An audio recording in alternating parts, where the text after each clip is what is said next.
body gun. Okay. Good afternoon, everybody. I'm here, obviously, with members of the city administration, Mayor Hopkins, and Deputy Chief of Staff Papalakis, obviously Major Padalano, who was at the scene last night, and also Captain Vin McAtee, who commands our detective division. So I'm here to provide an update regarding the homicide that occurred last evening on Legion Way in the city of Cranston. On Wednesday, February 26, 2026, at approximately 8:34 p.m., officers from the Cranston Police Department responded to 289 Legion Way for a report of a male who had been shot. When officers arrived, they located an adult male inside the residence suffering from multiple gunshot wounds. Family members were attempting to render aid when we arrived. Officers immediately secured the scene, and Cranston Fire Department rescue personnel transported the victim to Rhode Island Hospital, where he was pronounced deceased at 9:09 p.m. The victim of this homicide has been identified as 35-year-old Javon Lawson of Cranston. He resided at that address, 289 Legion Way. The preliminary investigation indicates that individuals inside the home heard banging on a side door. When Mr. Lawson approached the door, multiple gunshots were fired from outside the residence, striking him several times. Evidence collected at the scene included shell casings both inside and outside that doorway. Officers immediately began canvassing the area and obtained surveillance video from nearby residences. This video showed a male subject wearing dark clothing and a mask walking towards the residence shortly before the shooting and running from the residence immediately afterwards. The individual ran to a white Infiniti sedan parked on Etna Street, which is right in the immediate area, and then left onto the roadway.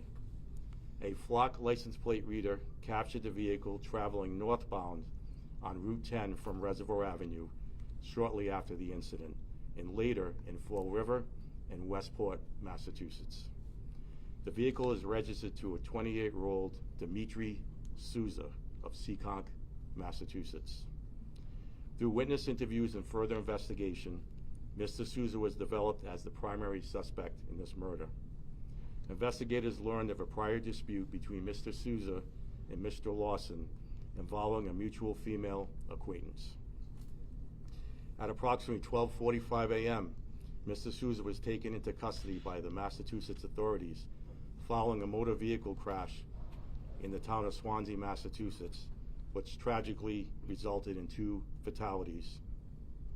Inside the white Infiniti, authorities recovered a 22 caliber revolver believed to be the firearm used in this shooting. Additional 22 caliber ammunition was recovered from Mr. Souza at Rhode Island Hospital.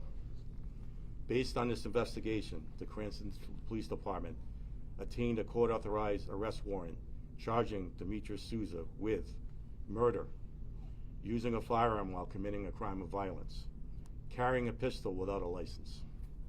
Mr. Souza is currently being treated for serious injuries at Rhode Island Hospital and is expected to survive. Cranston police officers are maintaining custody of Mr. Souza, and he will be arraigned once he is medically cleared to do so. This remains an active and ongoing investigation. We continue to work closely with the Rhode Island Attorney General's Office, the Massachusetts State Police, and the Bristol County, Massachusetts Attorney's Office. On behalf of the Cranston Police Department, I wish to extend my deepest condolences to the family and loved ones of Javon Lawson, as well as the families affected by the tragic crash in Swansea. These senseless acts of violence have left multiple families grieving. I am extremely proud of the swift response of our patrol officers and the outstanding investigative work conducted by our detectives. Their professionalism and dedication were instrumental in quickly identifying a suspect. I also want to thank the Rhode Island Attorney General's Office for their guidance and support throughout this investigation. We remain committed to holding those responsible accountable and ensuring the safety of our community. At this time, we'll take any questions that you have. Yes. Was there any indication that this had been pre-planned, or do you have any information about, I mean, you said he was wearing a mask, he clearly, he knew the area. What has the investigation shown up until this point? Well, we're continuing to look at phone forensics and things of that nature to see what type of communication might have occurred between the suspect and the victim in this case.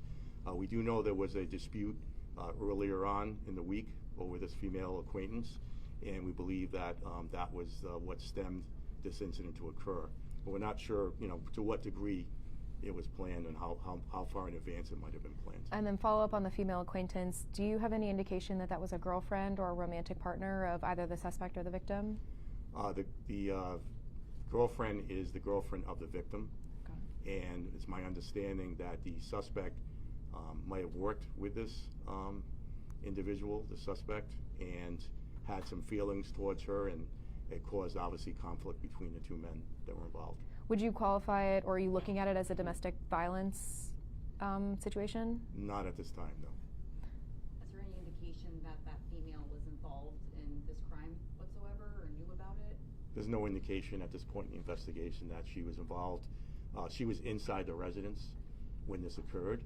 She was in the back area along with the victim's sister and niece. So it was 3 people home at the time. They heard the banging at the front door. They heard the shots go off, and the victim stumbled into the kitchen. He was obviously shot, and at that time the niece called 911, and that's what triggered our response at the time. Where did they work together?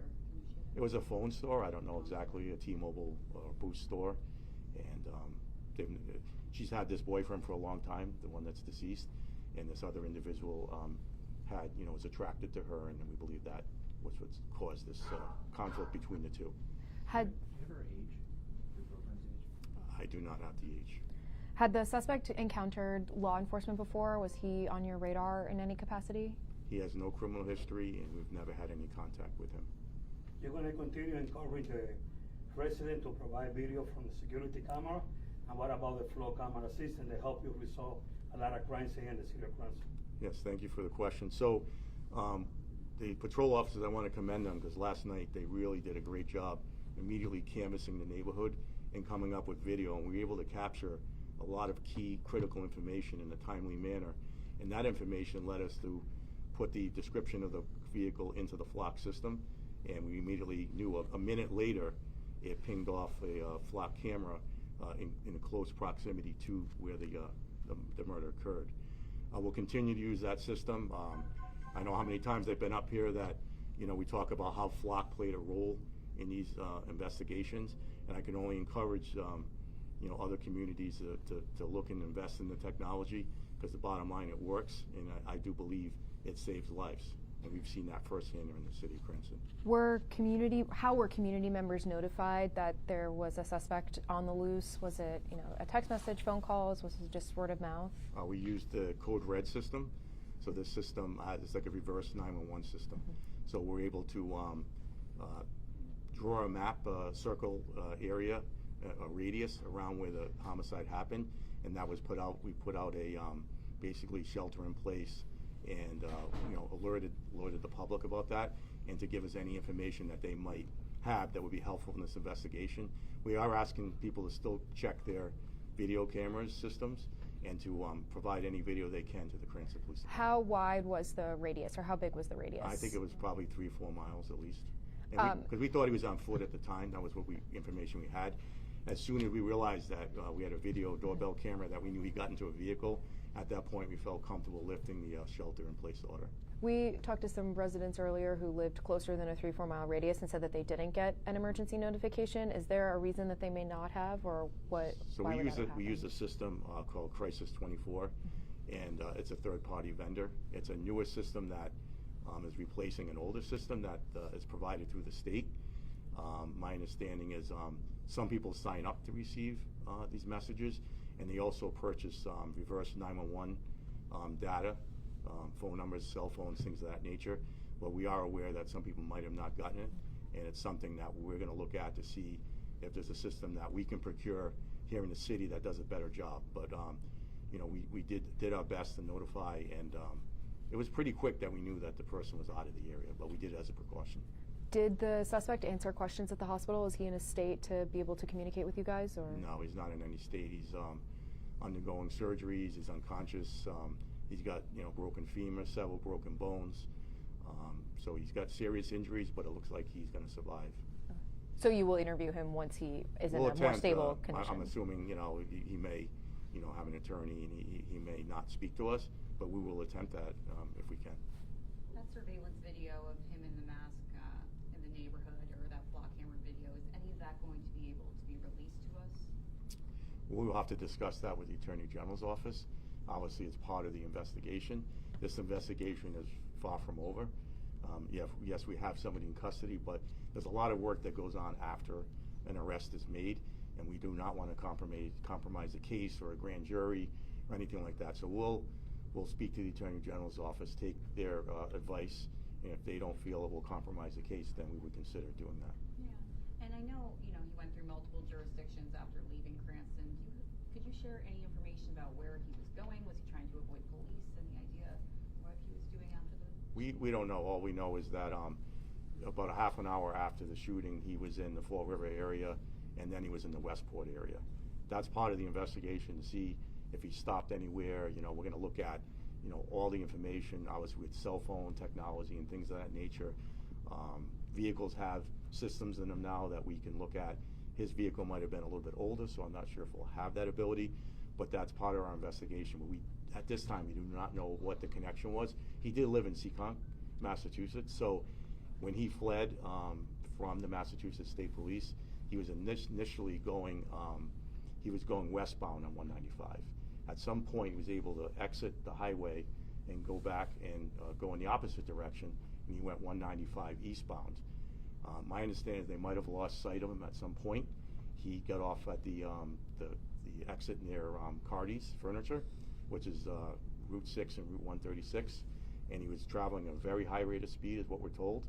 And unfortunately, he hit a vehicle occupied by two women that were innocent, that were just enjoying the night, if you will, and that car became fully engulfed as a result of the collision, and they unfortunately died at the scene of that crash. So again, our condolences are out there.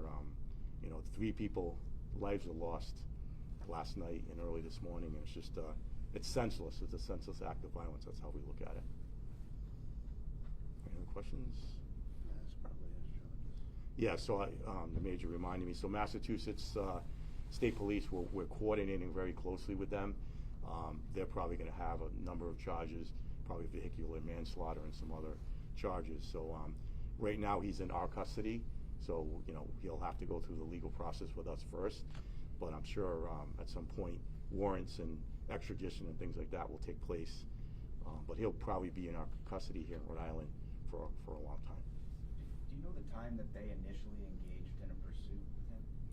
I don't have the exact time, but the crash happened sometime around 12:30 a.m., 12:40 a.m. is when that crash happened. So it was minutes before that. It wasn't a lengthy pursuit. They did spot him on 195, and yeah. So at some point, he got off, I believe, at a Seekonk exit, and Seekonk police attempted to stop him, and they couldn't. He got back on the highway, and unfortunately, he made his way up to Route 136 or Route 6 in Swanson. Any other questions? You think so? You think Massachusetts State Police stopped pursuing when he got off at Seekonk? I know that at some point, whether it was intentional or they lost sight of him, there was separation between the suspect vehicle and the Massachusetts State Police. And it's my understanding that they heard about the crash and they were already in the area. So when they came up, they immediately recognized that that was the vehicle that was being chased for the homicide. It looks like Swansea Police and Fire identified the occupants of that vehicle as a man and a woman. I was initially told it was 2 women, but I don't have their names or their information, so I would defer to Mass on that. But I do know there was 2 fatalities. There was 2 people in a vehicle that was struck by the suspect's vehicle. It was 2 women, is what we're being told. And we have the names. Obviously, I'm not going to release the names, but they're both, my understanding, they're both Bristol residents. Okay. And I don't know if they live. It looks like they could be neighbors. It looks like the addresses are in Bristol are right next to each other. So I would defer to Bristol and, you know, our thoughts are with. Any questions? I don't know if the mayor wants to All say good. anything. Major? No, I'm good. I think we've covered everything. I'm going to send out that electronic version of that as soon as we step away here. And if you have any other follow-up questions, if we can release more, we always will. We're always very transparent. You know that with us. But we have to be very careful that we don't jeopardize prosecution going forward.